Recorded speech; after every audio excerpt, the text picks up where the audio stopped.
ಸೋಮವಾರ ಸಂಜೆ ಬೀಸಿದ ವೇಗದ ಗಾಳಿಗೆ ಬೃಹತ್ತಾದ ಆಲದ ಮರವೊಂದು ಮನೆಯ ಮೇಲೆ ಉರುಳಿ ಬಿದ್ದ ಘಟನೆ ಕಡಿಯಾಳಿ ಕಟ್ಟೆ ಆಚಾರ್ಯ ಮಾರ್ಗ ಡಾಕ್ಟರ್ ವಿಎಸ್ ಆಚಾರ್ಯ ಮನೆಯ ಸನಿಹ ನಡೆದಿದೆ.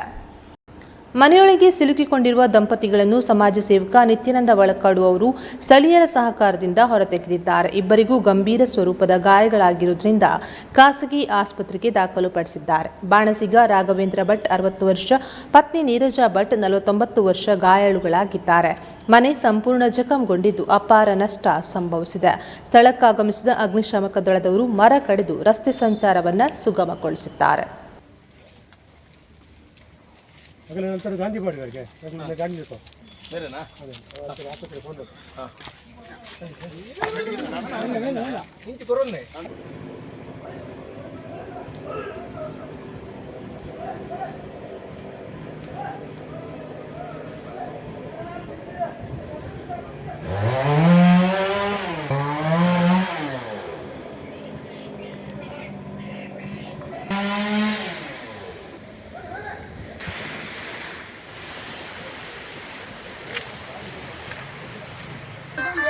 ಯಾವುದು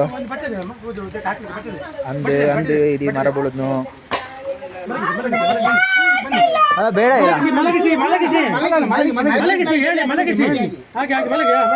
ಬೆನ್ನೆ ನೋವು ಅಂತೆ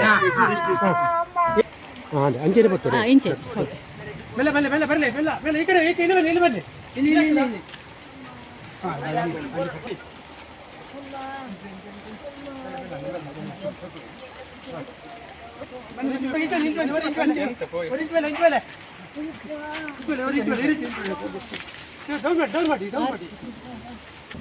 ಫುಲ್ ಎತ್ತಿ